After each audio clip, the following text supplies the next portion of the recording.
We unpack. We unpack. Coming to you live. Boxingego unpack. Yeah. We unpack. We unpack. We unpack. Coming to you live. You know, when you think about it, it's almost a cheat code at this point. Terence Crawford, he brings out the big guns. By big guns, I mean the big homie, Andre SOG Ward. That's right, son of God. Terence Crawford, he's preparing for an upcoming August 3rd fight, Riyadh season, courtesy of Turki Al-Sheikh. Terence Crawford coming off a dynamo performance over Errol Spence Jr. Really a one-sided fight. You could say Terence Bud Crawford won every single round versus Errol Spence. Multiple knockdowns. Took the time to cuss out Jermell Charlo, who was ringside in the crowd. Finished off the job. He did what he needed to do. Second time being undisputed.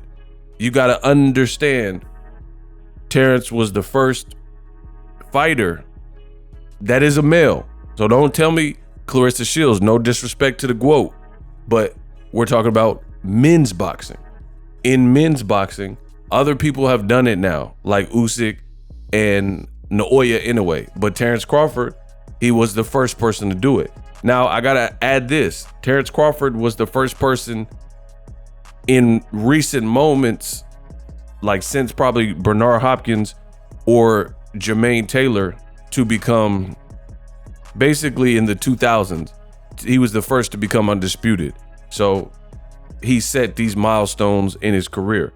Now he's preparing for a move up. He's fighting a very dangerous Israil Madrimov. Now, I get it. Some of you guys are guys that love boxing, but you don't know boxing. So you're looking at the box rec. You're seeing that, oh, he only got like 10 fights. He's a champion, though. We know it's harder to take the fighter's O, and he has a lot of amateur experience, Israil Madrimov. So I do see this being a dangerous fight. Great thing about Terence Crawford, he's truly gifted.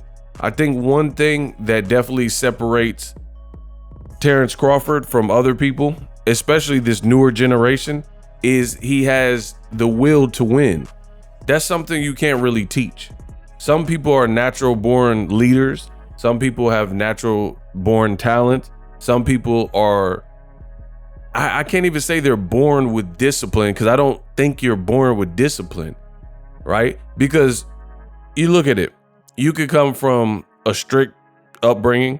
Your dad could be a pastor, he could be a cop, he could be in the military, and they could have had rules in your household. But once you turn over 18 or whenever you move out of your parents' crib, you're free to be your own man. And that doesn't mean just because you came from a disciplined household that you're going to uphold those standards, right? So just, it also is like cleanliness. Like, let's say growing up, your mom kept the house spotless and would always clean up and vacuum and dust, have everything shining, clean the kitchen, never go to sleep with any dishes on the counter, things like that. Again, when you move out, that doesn't mean you're going to uphold those same standards. Your mom, your dad, they came from a different generation. So maybe that's how they get down. But I don't believe that people, I just believe in choice. I think people are inherently bound by the decisions that they make. So we got to give guys like Andre Ward, guys like Floyd Mayweather, guys like Terence Crawford, we got to give them the credit, because the discipline is clearly something that they've worked at. Again, you guys can differ in the comment section, but for me, my experiences, discipline is something you can gain and learn along the way. Like, you could be a sloppy, fat, sloppy Joe, big, fat, bloated, backed up, greasy, cheeseburger eating, McDonald's having, right? You could be that and be a lard and then personal decisions and choices, you could turn your whole life around. I really believe that. So I give credit to Terence Crawford. I feel like Terence Crawford's class is perhaps the last class that reminds you of the fighters of yesteryear. I'm sorry, this new generation, nobody under 30, except for like maybe Gervonta Davis, reminds me of the fighters from yesteryear at this point. You know, we have to obviously see how people's career continues, but I've always gave props to Terence Crawford for that. I even said that to his face one time. I was like, you're always in shape. And, you know, he just always was. Every time I seen him, he was in shape. And I'm not talking about just for his fights. Like, he got the fight, because I've covered several Crawford fights, but I've also seen him at other people's fights. Like, he was at Canelo Golovkin 1, and he was in shape. The man is a dog. So back to this Andre Ward, that's another person that I've been fortunate enough to spend a lot of time around in my career being a YouTuber, since he's in the same region as me, Northern California Bay Area. Yee. So I've been in Ward's gym, talked to Ward, blah, blah, blah. He knows me. And that man is insane when it comes to discipline. All the stories, I know people sparred him. He's built different. That's it. So when you get two people, and I understand Andre Ward is now a retired fighter, but you can look at it. I don't know. The only thing is, I don't know how much Andre Ward weighs, because he's retired. So he's doing podcasts and, you know, doing speaking engagement. He came out with a book and documentary and things like that. So I don't know what his walk around weight is, but you could tell he goes to the gym. You could tell if he came out the shirt, you're not going to see a pot belly and stuff like that. You could tell he's still in shape.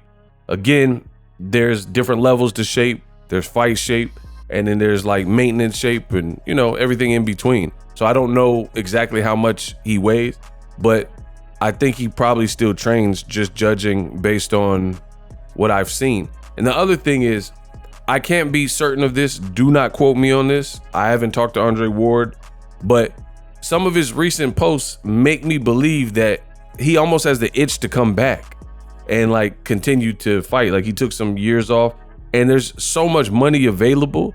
He might, you know, do a one-off or an exhibition. I don't know. I can't really tell you what's in his heart, but some of his posts make me believe. And then now that people are going to think that, especially with him, it looks like he was sparring, getting rounds in with Terence Crawford. Again, I wasn't there, so I don't know exactly what transpired, but nonetheless, if it's shadow boxing, if they're just doing a shakeout together, if they're sparring, whatever it is, this is two guys who have been on the pound for pound, even at the same time, number 1 and number 2. When Teddy Atlas was saying it was Lomachenko, Ward retired on top after he knocked out Kovalev. I was at both the Sergey Kovalev fights, and then Terence Crawford kind of took over.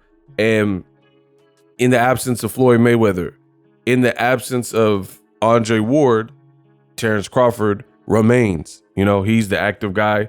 He's about, I don't know, 36, 37. And he's the guy that's in everybody's top 5, top 3, top 1, pound for pound. And I don't want to get too detailed in, because some people are like, oh, Usyk, oh, Inoue, oh, Crawford, whatever.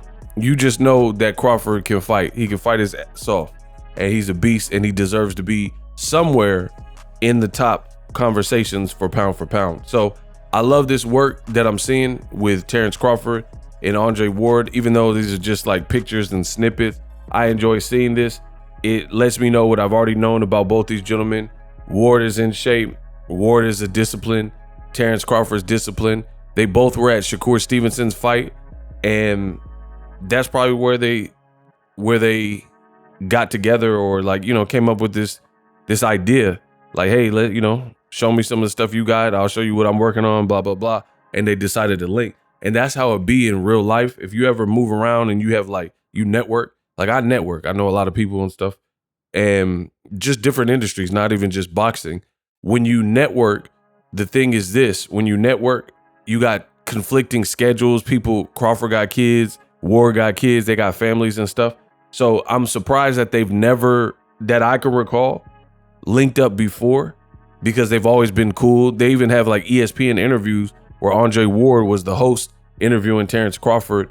This is before the Errol Spence fight. So they've been friends for a while. They've been, respectful of each other and respect each other's game. So I'm surprised. Maybe there has been a time, but I don't remember them linking up and potentially sparring before. If you guys do, not linking up for a photo op or being at the same fight. I'm talking about being in the same gym to what looks like training, right? training together. But that's how it be sometimes. Again, you got families, you got separate careers, you're in different weight classes and different cities. Crawford might be in Colorado at the Olympic Training Center. Ward might be doing the speaking engagement for his book in Texas. So you have to find the middle ground. But now it looks like the stars have aligned, the schedules have aligned. Ward's in shape, you know, probably, like I said, I would imagine maybe seeing Crawford, knowing he's in camp, seeing him at the Shakur Stevenson fight, they probably decided, hey, you know, I'm free. I got some free time. You got some free time. And they linked up, which is a beautiful thing. What does it say for Crawford's fight at Israil Madrimov? I guess we have to find out August 3rd. Terence Crawford, he probably will be the favorite. And Ward is that dude. So between the two of them, there's like 70 plus fights with an undefeated record from both of them when you combine the two records. So Ward has experience fighting bigger people like Chad Dawson, fighting bigger people and strong guys, Eastern Euro guys who are ranked and champions, Kovalev twice, you know, fighting Carl Froch, fighting Kessler, Arthur Abram, Super Six. So Terence Crawford really brought out the big guns. And he's definitely taking the Israil Madrimov fight very seriously. Now, I did do a video about Israil Madrimov. The man is looking huge. He actually doesn't even look like a 54 pounder. He looks really like he could be a super middleweight, 168 or even 175. I don't know how he cuts down. I don't know if he makes weight easy, but he just looked kind of thick. He looked kind of big, no diddy. He looked kind of big when I looked at him. But check out that Ego Weight Watchers video. Let me know what you guys think. Legendary link up from Andre Ward, SOG, Bud, Terence Crawford ahead of a fight. Like I said, it's almost a cheat code when you get two people who are that dominant, that great at their craft, very serious. Like Terence Crawford nor Andre Ward, they never had the quote unquote Adrian Broner moments, right? Even Gervonta Davis, who I mentioned earlier, he had some moments where his discipline, he was missing weight or had to do second weigh-ins and stuff. Crawford's whole career that I could think of, Andre Ward's whole career that I could think of, consummate professionals. These guys are top of the class. Again, they never had those Adrian Broner moments that I can remember, where Ward or Bud Crawford was drinking heavily and they had beer bellies or anything like that. So that's just years of knowledge, years of discipline, and pound for pound greatness linking up. So I'm very curious. Everybody would want to be a fly on the wall to hear what they were talking about. So I have no doubt Andre Ward, knowing him, he's a giving person. So he's probably giving some game up and giving some strategy from what he's seen from Madrimov or what he knows. Basically tools to help Crawford try to go in there and capture this dub in a new division. And that's what you do. You pay it forward. Both guys were at Shakur Stevenson's fight, as I said earlier, and they were both giving him tutelage because his fight style is a little bit different. So he's been receiving a lot of criticism, for real. He won. No one's doubting he won. But I think Shakur's mouth and making promises for knockouts and stuff and not even getting a knockdown and stuff like that, I think that hurts Shakur Stevenson. But enough is enough. Let me know what you guys think. Legendary link up, Terence Bud Crawford, SOG, Andre Ward. You gotta love it.